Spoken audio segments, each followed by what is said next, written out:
Assalamualaikum warahmatullahi wabarakatuh. Salam sehat dan semangat selalu anak-anak. Selamat datang di pembelajaran prakarya kelas 8 aspek kerajinan. Kali ini akan kita bahas tentang materi bab 4 pertemuan yang kedua, yaitu pembuatan, penyajian, dan pengemasan produk kerajinan dari bahan limbah anorganik. Silahkan disimak videonya. Kompetensi dasar masih 3.4 dan 4.4. Tujuan pembelajaran: setelah menyelesaikan rangkaian pada aktivitas pembelajaran, peserta didik dapat 1. Membuat produk kerajinan dari bahan limbah keras anorganik. Yang kedua, membuat kemasan untuk penyajian produk kerajinan bahan limbah keras anorganik. Dan yang ketiga, menyajikan hasil karya kerajinan bahan limbah keras anorganik. Kerajinan limbah plastik. Jika diperhatikan, daerah perkotaan sebagai kawasan pusat kegiatan masyarakat banyak dijumpai industri perdagangan yang menghasilkan limbah plastik. Bengkel mobil atau motor menghasilkan limbah jerigen, kemudian botol oli dan lainnya yang wujudnya beraneka ragam dengan sifat yang keras. Jika diperhatikan, orang berjualan di tepi jalan untuk menghasilkan limbah plastik. Di tempat pembuangan sampah banyak pula barang rumah tangga yang terbuat dari plastik seperti kursi, meja, baskom, ember, dan lain-lain. Alangkah baiknya jika plastik-plastik tersebut dimanfaatkan menjadi sebuah karya kerajinan. Limbah plastik dapat dibuat menjadi benda kerajinan dengan sedikit ketekunan. Kegiatan mengolah limbah plastik lebih mudah dibandingkan benda keras lainnya. Limbah ini cukup dibersihkan saja, kemudian bisa dibentuk menjadi produk kerajinan. Selain mudah didapat, limbah plastik ini mudah dibentuk dengan alat sederhana seperti gunting atau pisau kertas. Untuk memperindah produk, pengrajin plastik kadang memberi warna dengan menggunakan cat minyak atau warna semprot untuk membuat karyanya lebih menarik. Limbah plastik biasanya digunakan sebagai pembungkus barang. Plastik juga digunakan sebagai perabotan rumah tangga seperti ember, piring, gelas, dan lain-lain. Keunggulan barang-barang yang terbuat dari plastik yaitu tidak berkarat dan tahan lama. Produk kerajinan limbah plastik. Memanfaatkan limbah plastik untuk didaur ulang menjadi barang yang sama atau fungsi yang berbeda. Misalkan ember plastik bekas dapat didaur ulang dan setelah dihancurkan dapat berupa ember kembali atau dibuat produk lain seperti sendok plastik, tempat sampah, pot bunga, atau dibuat sebagai wadah media tanam yang bisa diberi lukisan lebih menarik. Beberapa limbah plastik dan kegunaan sebagai bahan kerajinan yaitu 1. Botol plastik dan gelas plastik bekas minuman. Berguna sebagai bahan kerajinan seperti kap lampu, lampion, kerai, pembatas ruang, umbul-umbul, wadah pensil, aneka miniatur bangunan, kendaraan, binatang, dan lain-lain. 2. Plastik bekas kemasan serbuk minuman, minyak goreng, bungkus kopi, dan deterjen. Dengan teknik anyaman, bahan tersebut bisa dibuat tas, wadah tisu, topi, payung, jas hujan, dan wadah pensil. Kemudian yang ketiga, sedotan minuman dapat dibuat bunga, taplak meja, hiasan gantung, boneka, dan lain-lain. Produk kerajinan limbah plastik. Berbagai bentuk dapat dibuat dari limbah plastik menjadi bentuk baru dengan nilai tambah di dalamnya. Produk kerajinan tersebut berupa aneka perabotan rumah tangga, hiasan interior, vas, kap lampu, maupun bentuk baru berupa mainan anak baik laki-laki maupun perempuan, antara lain kendaraan, senjata, mainan masak-masakan, dan boneka. Pembuatan kerajinan limbah plastik. 1. Bahan pembuatan kerajinan limbah plastik terdiri dari atas aneka bahan, kemudian cat semprot dan lem tembak. Sedangkan alat pembuatan kerajinan limbah plastik terdiri dari gunting, tembak, dan solder.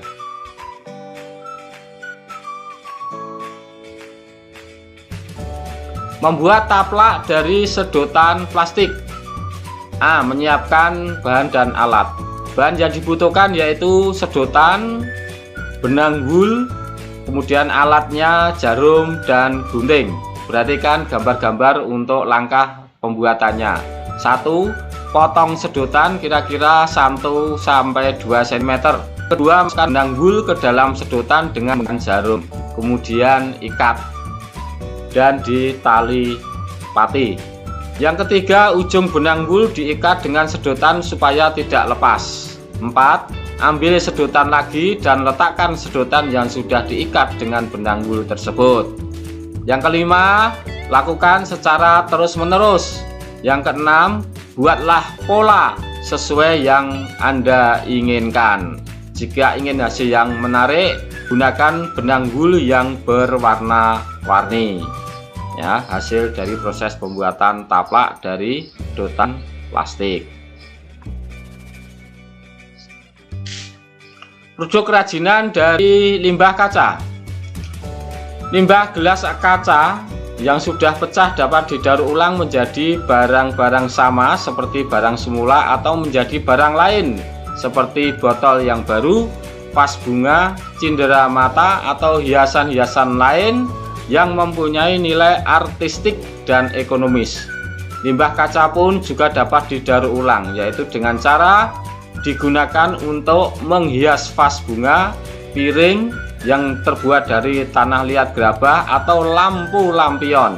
Caranya, 1. Kaca yang warna-warni potong kotak-kotak atau bentuk lain yang sesuai atau seukuran, lalu dibersihkan dan dikeringkan. Untuk pemotong kaca, kalian bisa beli di toko besi atau toko bangunan. Yang kedua, setelah itu kaca tersebut atau kaca yang sudah dipotong ditaruh di vas atau di piring yang sudah disediakan. Yang ketiga, cara menempelkan tidak boleh sembarangan, namun harus sesuai bentuk yang baik agar dapat dilihat indah dan menarik.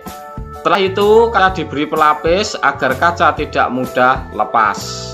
Setelah itu, bilas dan keringkan. Kerajinan siap dipamerkan dan dijual. Diartikan anak-anak, untuk pembuatan kerajinan dari limbah kaca ini hati-hati, tetap menjaga keselamatan kerja. Usahakan pakai kaos tangan ya, sehingga kalian tidak terluka pada saat pembuatan kerajinan dari limbah kaca ini. Kerajinan limbah pecahan keramik. Produk kerajinan limbah pecahan keramik banyak buat orang hanya sebatas pelengkap estetika sebuah benda. Misalkan vas yang ditambah hiasan mozaik, pecahan keramik sebagai unsur hiasan, dinding dan potongan lantai yang dengan cahaya yang sama sebagai elemen keindahan interior. Limbah pecahan keramik yang tersedia di lingkungan dapat dimanfaatkan dengan teknik mozaik, yaitu menempel potongan-potongan kecil menjadi suatu lukisan yang indah. Berbagai karya yang dapat dihasilkan dari limbah pecahan keramik diantaranya keranjang sampah, vas bunga, hiasan dinding, dan wadah serbaguna.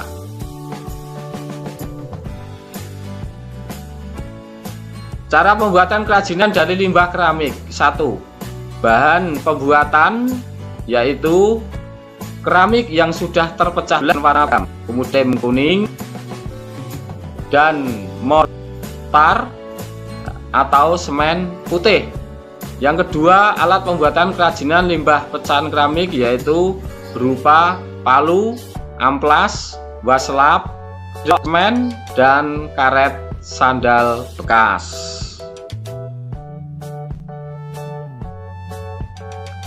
Proses pembuatan kerajinan limbah keramik. Pecah-pecah menggunakan palu. Setelah itu buat ukuran kecil-kecil. Kumpulkan yang warnanya sama. Lalu buat sketsa pada vas dan tempatkan pecahan keramik tersebut. Tempelkan semua pecahan keramik sesuai pola. Beri semen pada rongga hingga rata. Lap sisa-sisa semen hingga bersih dan merata. Jadi semen ini berfungsi sebagai pekat dari pecahan keramik tadi. Selanjutnya penyajian atau kemasan kerajinan bahan limbah keras, ya, menggunakan plastik dan kardus, ya. Ini dengan plastik, ini dengan kayu, ya. Pengemasan merupakan sebuah kegiatan dalam merancang dan memproduksi kemasan atau pembungkus yang digunakan untuk membungkus suatu produk. Kemasan merupakan bagian terluar yang membungkus suatu produk dengan tujuan untuk melindungi produk dari guncangan, cuaca, dan benturan-benturan terhadap benda lain. Kemasan biasanya didesain atau dibentuk sedemikian rupa untuk menampilkan image dan pandangan terhadap suatu isi produk, sehingga pesan yang akan disampaikan akan dapat ditangkap oleh pemakai produk dengan baik. Fungsi utama dari kemasan adalah untuk menjaga produk, tetapi zaman sekarang kemasan menjadi faktor yang cukup penting sebagai alat promosi atau pemasaran hasil produksi. Kemasan juga memiliki fungsi yang beragam, yaitu 1. Mewadahi produk selama distribusi dari penjual hingga ke konsumen. Yang kedua, melindungi produk dari sinar ultraviolet, panas, kelembapan udara, oksigen, benturan yang dapat merusak produk. Yang ketiga, sebagai identitas produk. Dalam hal ini, kemasan dapat digunakan sebagai alat komunikasi dan informasi kepada konsumen melalui label yang terdapat pada kemasan. Yang keempat, memberikan nilai yang berbeda, menambah keindahan dari produk sehingga dapat meningkatkan daya tarik calon pembeli. Dan yang kelima, fungsi dari kemasan yaitu menjadi sarana informasi dan iklan, di mana dalam kemasan bisa menambahkan alamat website, sosial media, dan lain-lain. Jenis bahan yang digunakan untuk kemasan produk kerajinan yaitu A. Kemasan kertas atau karton. Saat ini kemasan kertas masih banyak digunakan dan mampu bersaing dengan kemasan lain seperti plastik dan logam karena harganya yang murah. Mudah diperoleh, akan tetapi kertas memiliki kelemahan yaitu cepat rusak karena kemasan kertas sensitif dengan air dan mudah dipengaruhi oleh kelembapan udara lingkungan. Yang B. Kemasan kayu merupakan bahan kemasan tertua yang diketahui oleh manusia dan secara tradisional digunakan untuk mengemas berbagai macam produk padat. Dan yang C. Kemasan plastik, bahan kemasan yang paling sering digunakan karena bahan ini paling mudah didapat dengan harga murah. Namun kemasan plastik memiliki sifat buruk karena plastik merupakan jenis bahan yang sulit terurai atau anorganik, ya, anorganik. Kemasan harus memprioritaskan prinsip desain berkelanjutan dalam proses pembuatannya agar kemasan tidak langsung dibuang tetapi dapat digunakan untuk fungsi lain oleh konsumen. Selanjutnya, lembar kerja siswa. Anak-anak silahkan dibuat produk kerajinan bahan limbah keras baik organik maupun anorganik, masing-masing satu kerajinan.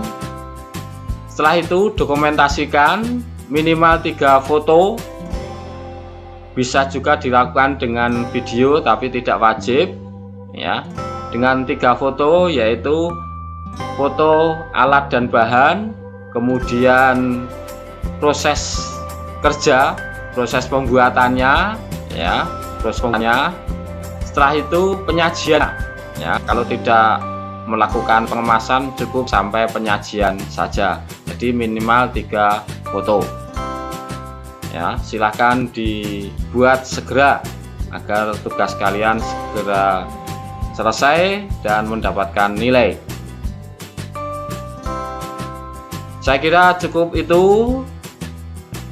Atas perhatiannya anak-anak, salam sehat dan selalu, semoga dipahamkan dan bermanfaat bagi kita semua. Sekali lagi, segera penuhi tugas pembelajaran prakarya selama 1 semester ini agar kalian nilainya bisa optimal. Cukup sekian. Wassalamualaikum warahmatullahi wabarakatuh.